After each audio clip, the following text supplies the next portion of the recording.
Well, I'd like to first of all just acknowledge that it's a huge pleasure for me to be here to join you in this tradition of every year getting the best sailors together. And it's partly because I had such joy 10 years ago in being here with my own yacht, the Rugosa, where we just got so much pleasure cruising in really many parts of the Baltic, and particularly in Finland.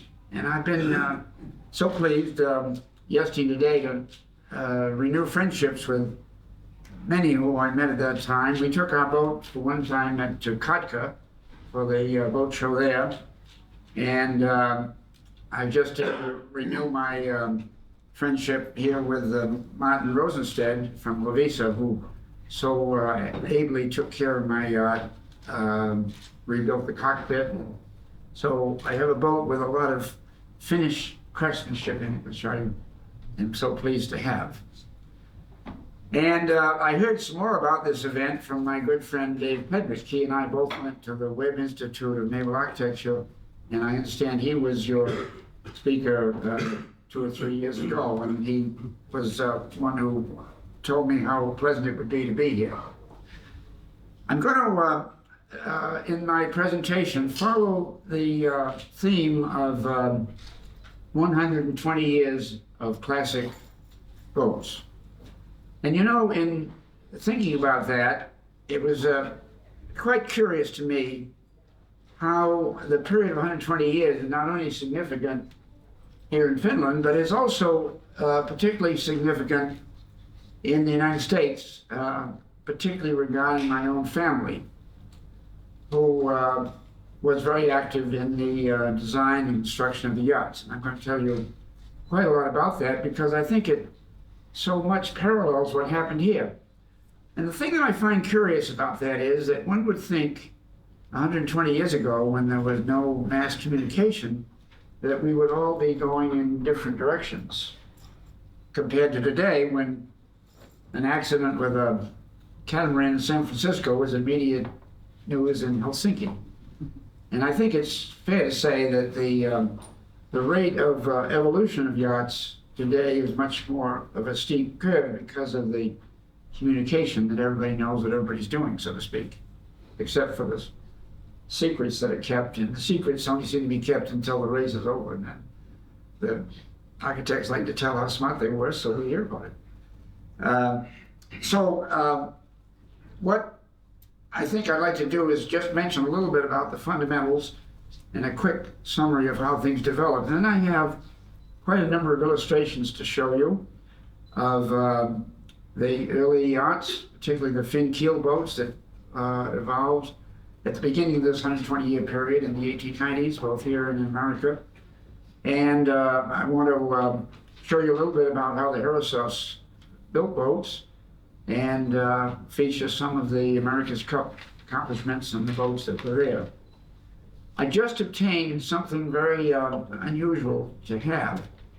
Perhaps you know that moving pictures were invented in the United States by the famous Thomas Edison. Thomas Edison invented the light bulb. He refined the telephone after another one invented it. And in the mid-1890s, he invented moving pictures.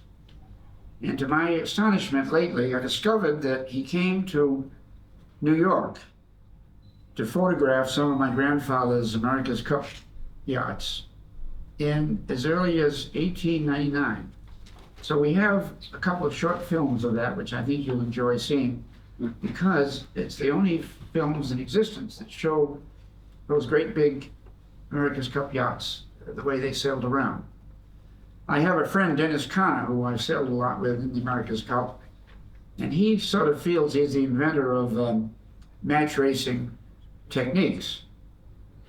Not so, because in these films from Thomas Edison, nearly 120 years ago, you could see the match race tactics at the start, and they were all weaving around with each other. So perhaps the moral of that is that nothing new, that things have happened in the past. And I experience that frequently. We design boats, and once in a while we think we've come up with something rather clever. And then we looked back and found out my grandfather did it 100 years ago, which is both satisfying and a bit disappointing, but anyway, that's the case of what it is. Well, now, all of us here are sailors, and we relate to the evolution of fast yachts. And I think it's worthwhile, before getting into my pictures, to reflect a little bit about what makes it all work. We've seen the fact that in those early years, 120 years ago, the yachts were very different. They were heavier. They pretty much were plumb stems. They had long underbodies with a lot of wetted surface. And the hull forms were quite different, usually more blunt in the bow and more streamlined in the stern. And so, how did things progress, and what are the important factors? Well, of course, the important factors are the length of the boat, because a long boat can be driven fast within the waves that it generates. The weight is very important, because the thing that holds it back, of course, is the bulk of the boat, the mass of it. A big fat boat is very difficult to drive fast. And of course, what we've seen during the 120-year period is an incredible modification to the rigs and sail plans. The gentleman here in the first row who makes your sails, makes sails today that are so different from what they were in the 1890s. And part of that, I think, has been the lessons of aeronautics from when airplanes were invented in 1903. We know now to make the rigs tall, don't need much cord to the sails, and of course for windward, that's a very great factor. No matter what we do, though, there's still the immutable physics of the wind and sea. And you know, there's an immutable fact that any wave, whether it's generated by the winds or by the disturbance of a hull running through the water, any wave has a very particular relationship between its length and its speed. The speed of a wave is directly proportional to the square root of the length of its distance from crest to crest. And that fact is really what limits, to a practical extent, the speed of a boat, at least a heavy boat. Because unless you're planing, once you attain a speed that is the same as the wave that you, is equivalent to the wave you generate, such that the hull fills the entire void between crests, you're sort of trying to drive that hull uphill on the front of the wave, and it makes it very difficult to do. And that's why, if you plot the curve of resistance of the hull, it's pretty flat in the beginning, and then it gets steeper and steeper, and then very steep. And of course, these marvelous boats now that sail in the Volvo around the world go beyond that. But it's only because they're very light, and they have big rigs, and they have kind of crazy sailors make them go as fast as they dare, no matter what the conditions. And so I think the lesson in reflecting on that is that it is the materials that have made such a difference in this 120 years of evolution. In my grandfather's days, starting off around that time, the hulls were pretty heavy, mostly wood. He was one of the people who, with his good education and practicality in engineering, modified the scantlings to make boats lighter, and that was an early step in making boats go better because they got lighter. And of course, we progressed from wood to metal to fiberglass to these incredible composites today, sandwiches, which are very light. And it is the light tone of the boats that is, more than anything, led to, perhaps over 120 years, to simplify things, a doubling of the speed. And same thing with the sail plan. When I first used to race, as I did many times in the America's Cup, we felt very lucky to get a very fine new jib.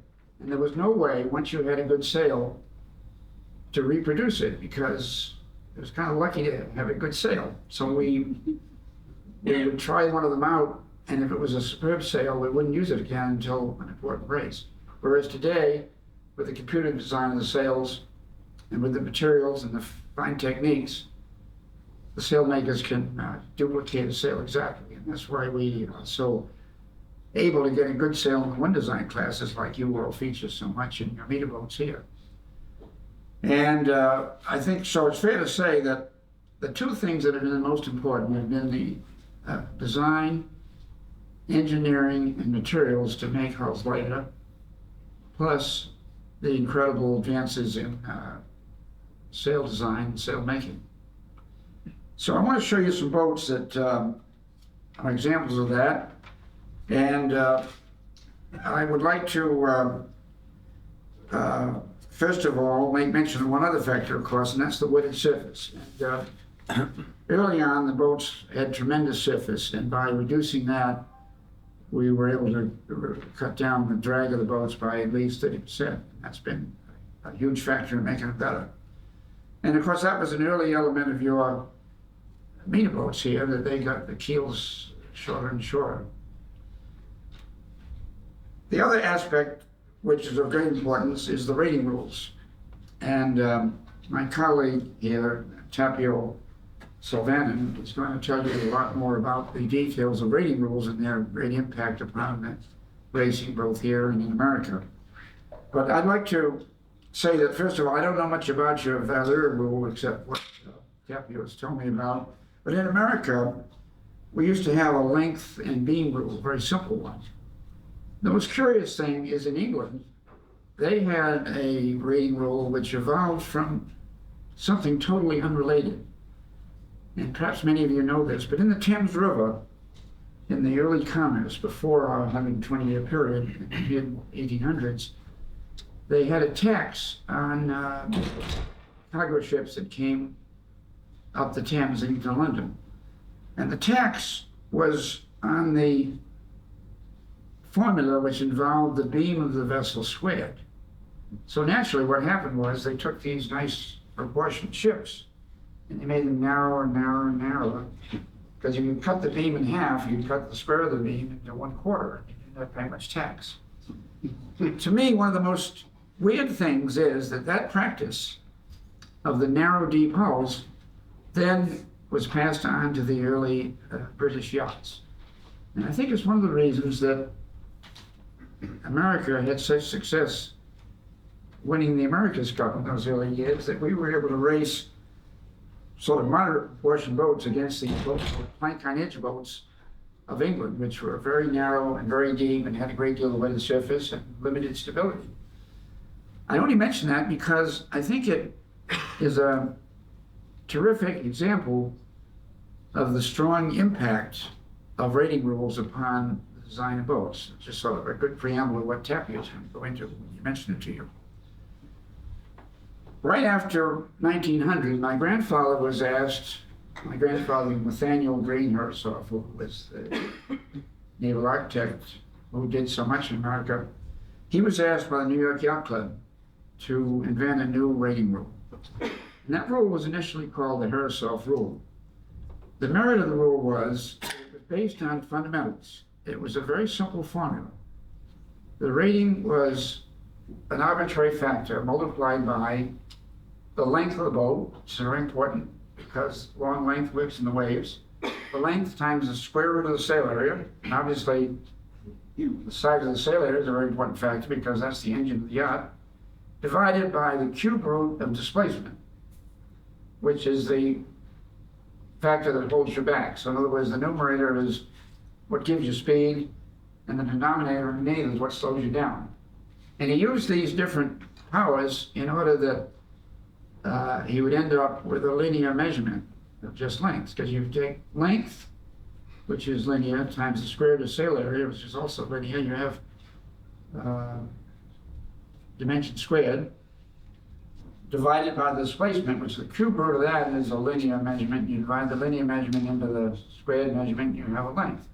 So the universal rule, length times the square root of sail area divided by the cube root of displacement, factored to be a reasonable size, is really the length of the yacht.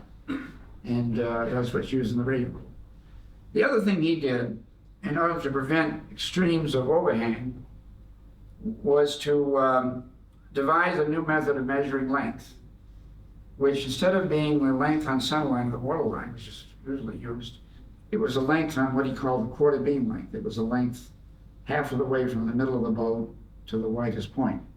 And that, perhaps more than anything, controlled the dimensions of boats. And this universal rule was used for extensively for about 50 years, and was used in the America's Cup for J-boats racing in the 1930s.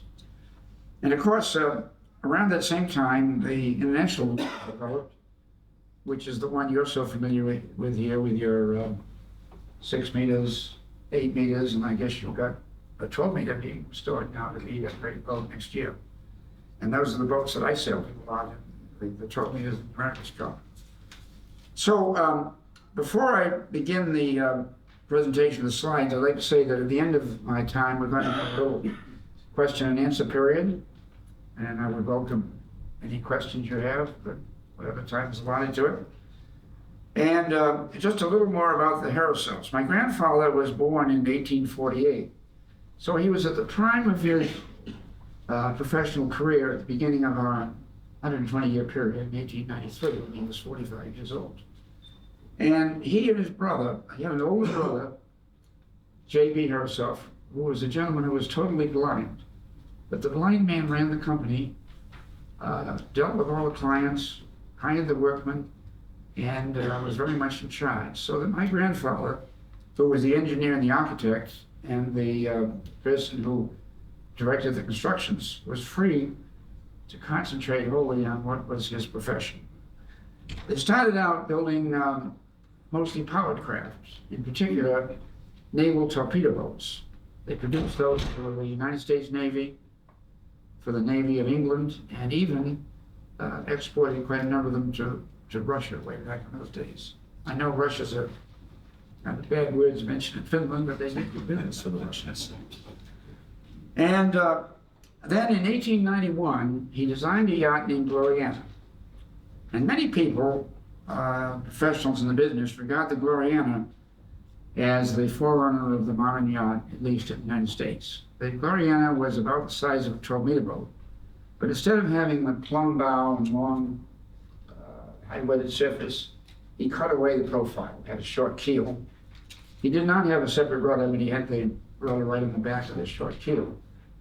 And he used new methods of construction, to which I alluded to a moment ago, which in that boat made a big jump ahead in reducing the weight of the boat. He also had a taller rig, still gaff rig, because the Marconi rig didn't come in until 27 years later. But it was a tall gaff rig and very fine sails. And that boat was built for what was to be a new competitive class of the New York Yacht Club. We called it the 46-foot class, which meant 46 feet on the waterline length. And they had 8 races that year amongst boats designed by all the prominent designers of America. And the thing that went wrong was that the Gloriana won every race, which did 2 things. It destroyed the class. They never raced that class after that year. And it elevated Nat Herreshoff to be the designer of the America's Cup boats for the next 25 years. And I want to show you pictures of that. But in particular, when I'm going to start out with these illustrations, I'm going to show you some of the fin keelers that he did. And it's very fascinating to me that during the 1890s, when fin keel boats were being developed in America, they were also being developed here in Scandinavia.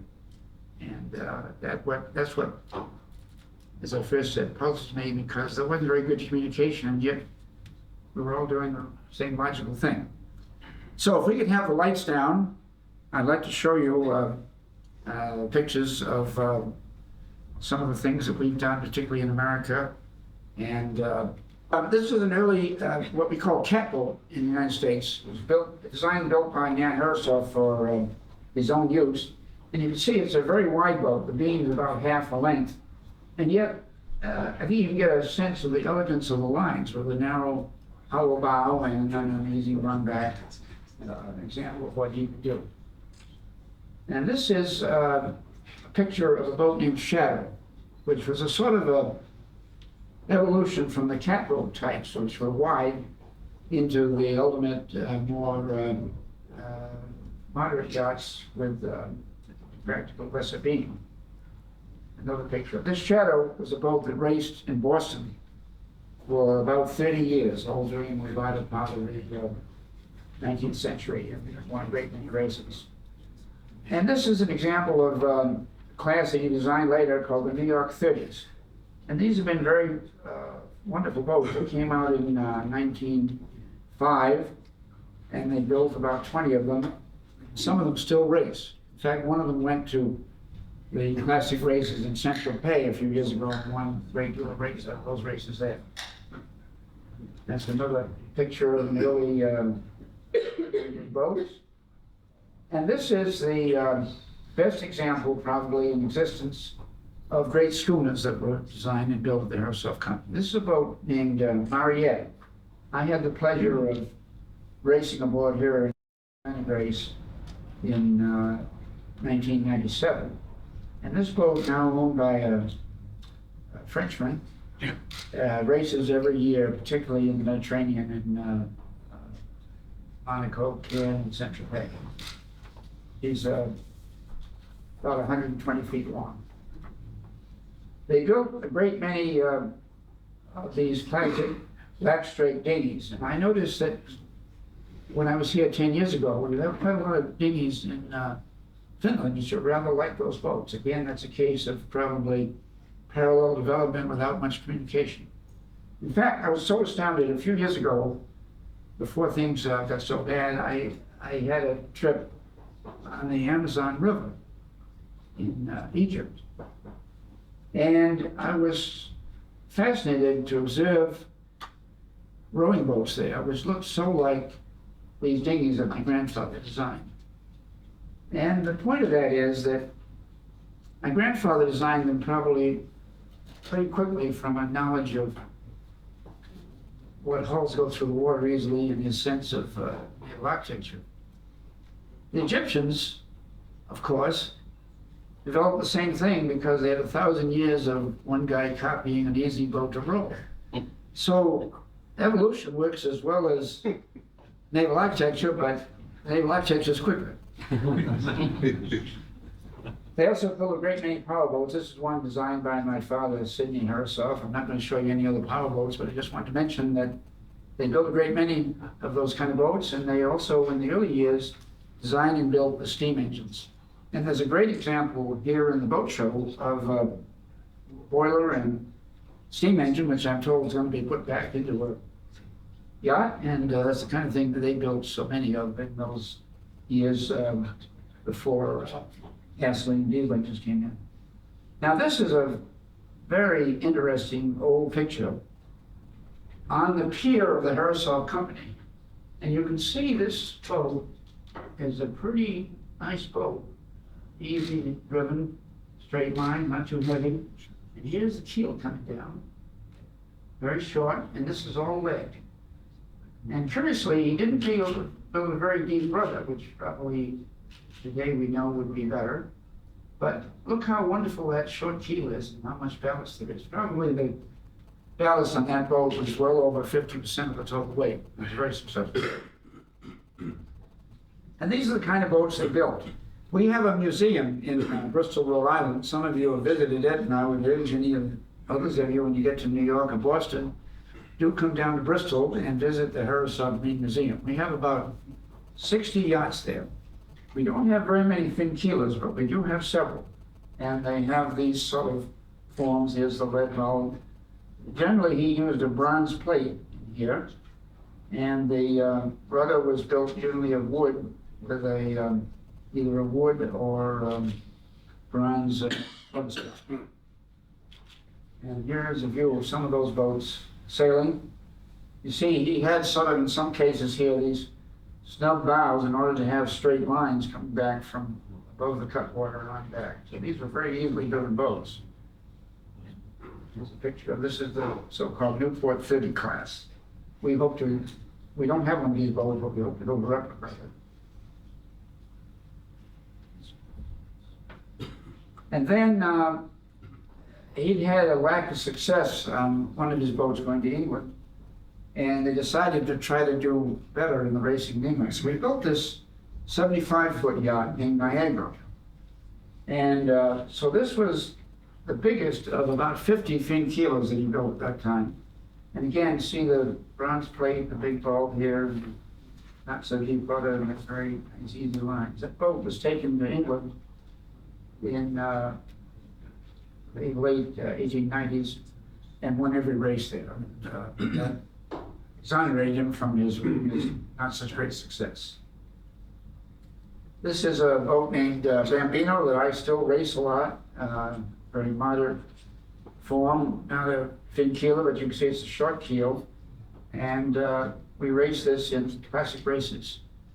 Our classic races in America are not as well developed as the ones in the Mediterranean, and probably not as well developed as your classic racing here, but it's getting stronger all the time. And the only thing is, we don't have enough boats. Here's another case of what was called the New York 30s, a class from 1905. Here they are in early races in Long Island Sound, probably around 1915. And the same boat today, this one has been beautifully restored. And this is a view of a typical race where we live. We live in a very nice bay, Narragansett Bay. Has some islands, a little bit like your archipelago. And they built a few bridges, but we have really a pretty nice place to sail and race. And this is one of his schooners, built in 1926 and still racing today. It's at the present moment in Antigua, ready to compete in April down there in the classic yacht races. It's about a 75-foot schooner. And there she is racing against the sloop. I think that sloop's probably going to outpoint her and pull ahead and be able to cross the bow. Let's see what happens. And they used to store the boats in the winter. We just had a huge blizzard in Rhode Island. Apparently it snowed more than half a meter. I came over here with all kinds of new underwear, and I find it warmer in Helsinki than it is in Rhode Island. And this was a visit of a wonderful yacht to our location a few years ago.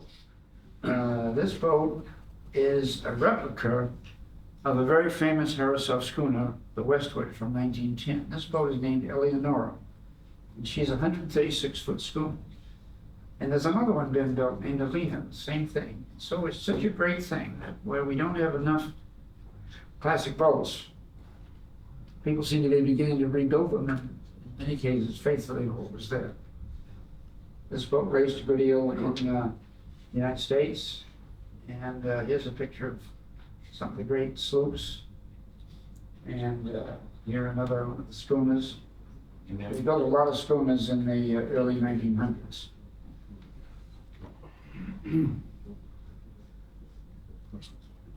That went a pretty windy day. Probably didn't get too much sail on. It's kind of slow when the Lord rail gets in the water, don't you think so? And this is the modern day Alina that I've been privileged to race on. Right, it's a great thrill to sail this boat with a crew of 45. And this is the most important guy in the crew. His name is Jim. And he climbs up these hoops, just like he's on Broadway, and he climbs out in the gap, and he seems to be perfectly comfortable up there. I don't do that. And that's that same design in the early days, racing in England and right after World War I. We have in our museum a model room. My grandfather's method was pretty unusual. Instead of making a drawing on paper of 3 views of cutaways in a yacht form, he would make some preliminary designs and estimates, and then his method of designing the hull was to personally carve a model. So I have this collection, family collection of 500 yacht models. And when you come sometime, hopefully, to our museum, it'd be my pleasure to show you these models, because to some extent, it's fair to observe that they are the evolution of American yachts during the 120-year period that is the same period you're talking about. All kinds of forms, getting better and better as time went on. And we have a unique instrument that he made. He made this instrument in 1876. I still use it. This was a picture taken of me measuring from an old model only a couple of weeks ago. And the machine is on a very accurately flat steel table, and it is this device that slides on a precision track and has linked to it a horizontal arm that goes up to a pointer that can be engaged with the surface of the hull. So once this is all set up, ready to go, it's a simple matter to locate it longitudinally wherever you wish, and in his case, he would set it longitudinally on every location of a frame that's to be built.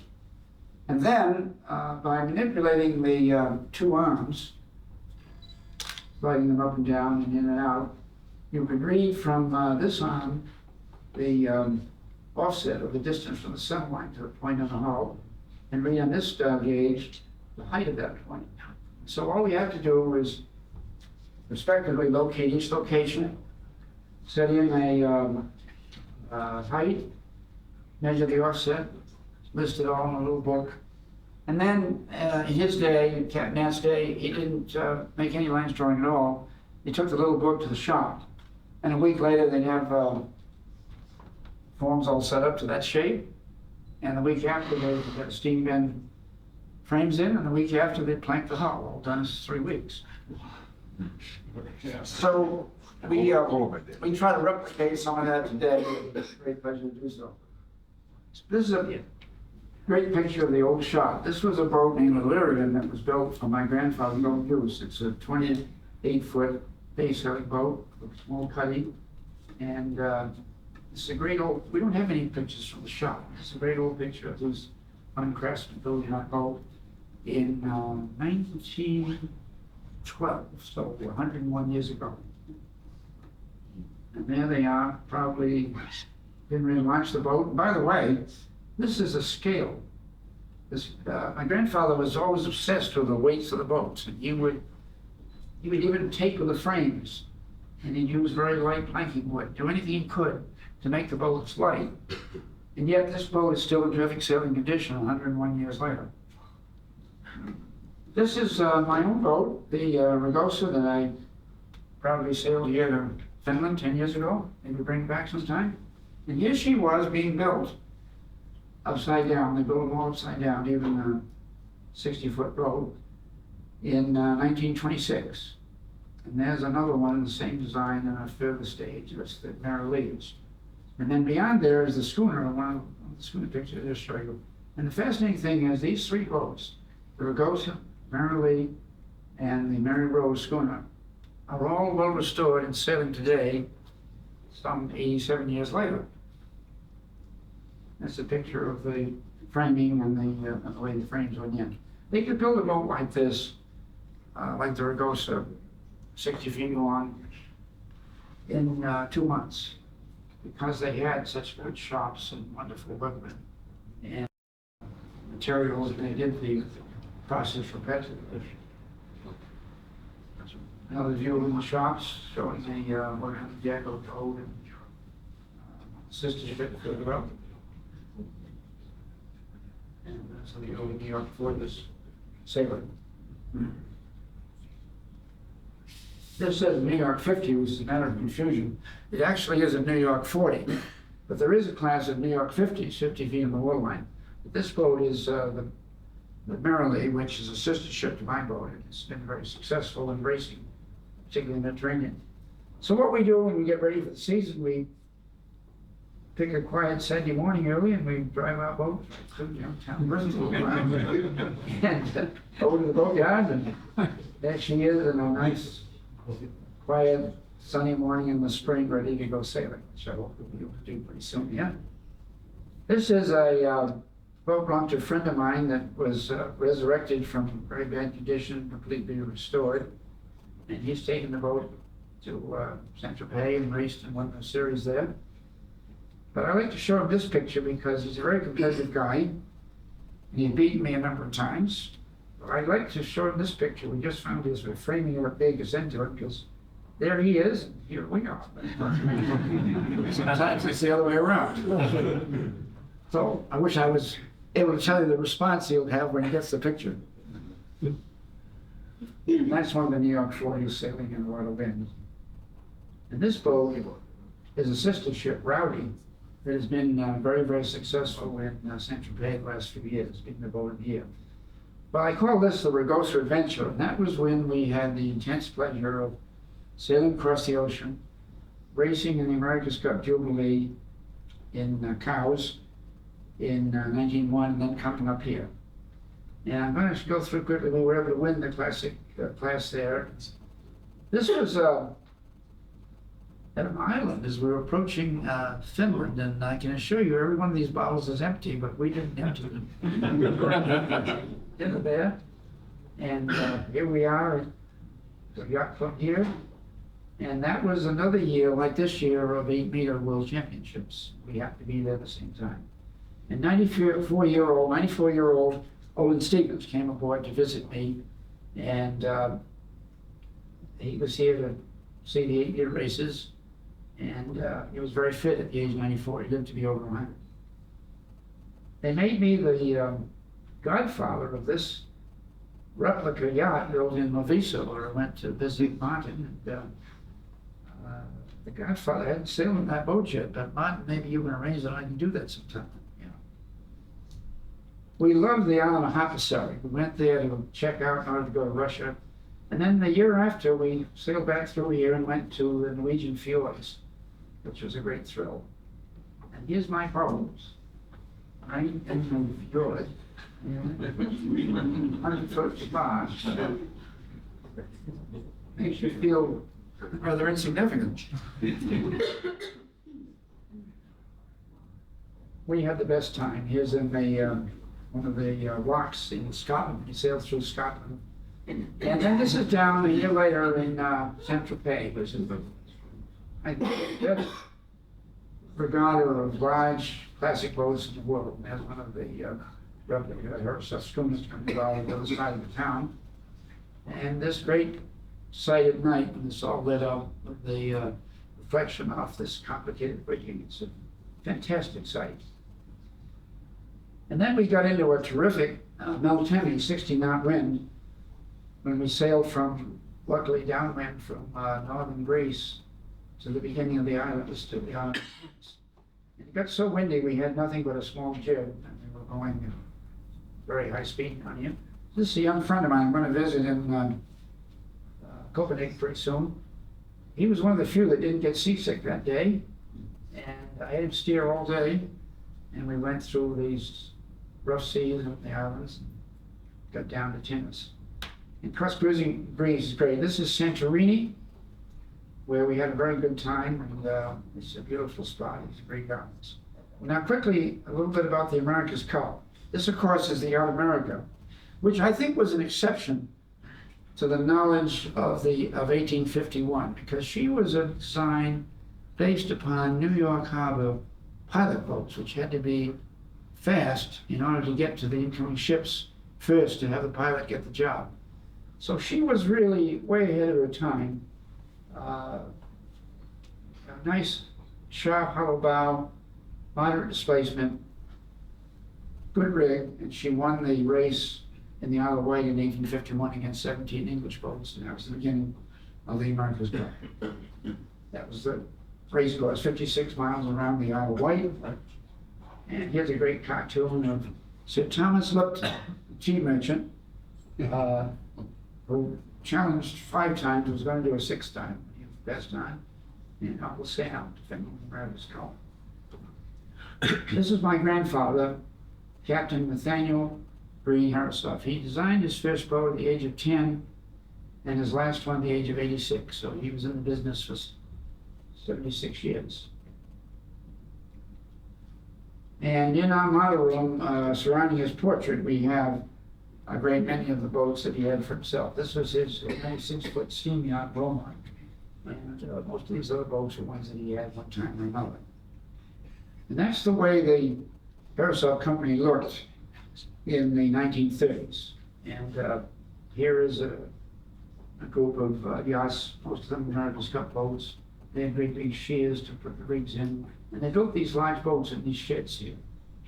And this is the most fascinating of them all. This is the Yacht Alliance, And you can see she epitomizes the characteristics that I've alluded to of the short keel. Her lead was more than 100 tons of lead. And the yacht itself weighed a little less than 200 tons. The ballast ratio was about 60%. She sailed with a crew of 66 sailors, 6 in the afterguard was 72, and the rig was 200 feet in the air. She was the epitome of the uncontrolled development of America's Cup boats before the advent of the universal rule to bring it down to easier practicality. This was one of the great occasions, the launching of that Reliance in April of 1903, 110 years ago. They did everything there, including making the sails, handing a new jib down from the sailboat, passed on board, and go out for a trial sail. And no doubt, that sail was back in the bluff that evening and be fixed up a little bit, like you would do. My grandfather was a modest man who didn't say very much, but he had a great facility for names, and he called this the Noble Trio. This is the Columbia, Constitution, Reliance, and America's Cup boats all racing together in a life with a race. We have in Rhode Island and in the United States a tradition of 25-cent pieces, quarters, each one designed for one of the 50 states of America. So we were fortunate to persuade them to make the Rhode Island quarter the Reliance. And when the United States Mint sent us a rendering of this to be checked out, I immediately realized there was a problem. The governor wanted his bridge in them. We wanted our yacht in the picture. And the only problem is the yacht is 200 feet high and the bridge is only 160 feet high. So when I got this, I thought what I better do is tell the Mint that what they have isn't quite right. Until I woke up the next morning in a cold sweat and I said to myself, you'd be a damn fool to say that. Better say nothing or they'd substitute some trivial little boat. So now all over the world, millions of these quarters of this great yacht sailing toward the bridge under which it could not pass. And there she is, the Reliance, being pushed hard in the great sea. Now, I'm getting near the end of my time, but I do want to show you a couple of these Thomas Edison movies taken originally in 1899 of these great yachts racing. This is a very short experiment, but you'll see this is a match race start. And sorry, it's a little shaky and all, but after all, they only been in movies 3 years before this. And here they are, see, jockeying around. They seem to be very maneuverable, can attack and dive quickly. We're having a crew of 66 probably up there. And this one is the American boatman turning towards us and across in front of us here. 1899, off of the Sandy Hook lightship outside of New York Harbor in America.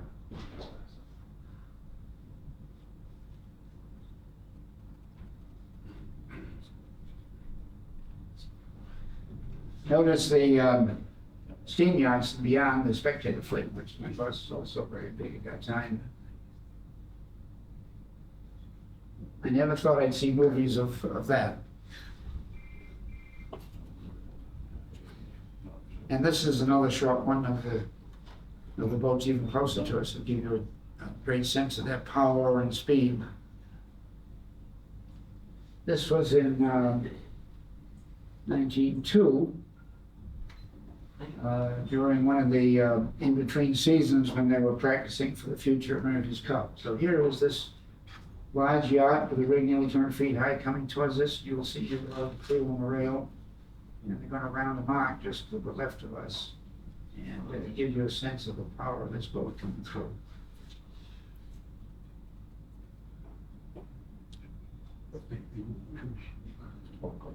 Notice the big stern race was moving pretty fast. And here's a competitor with a spinnaker pole. The spinnaker pole was 84 feet long.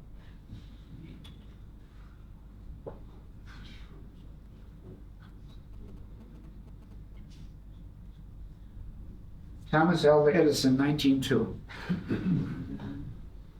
Well, my experience with America's Cup was in the torpedo yachts, for which we had a great time. I used to use a statometer to get the range to the other boat, and we had a little really computer program where we would measure the range and the bearing, quickly calculate which boat was ahead going windward, and that was a very valuable thing because we could get the rate of gain or loss, and we just were able to effectively use the basic common sense principle. If you're gaining, don't change a thing.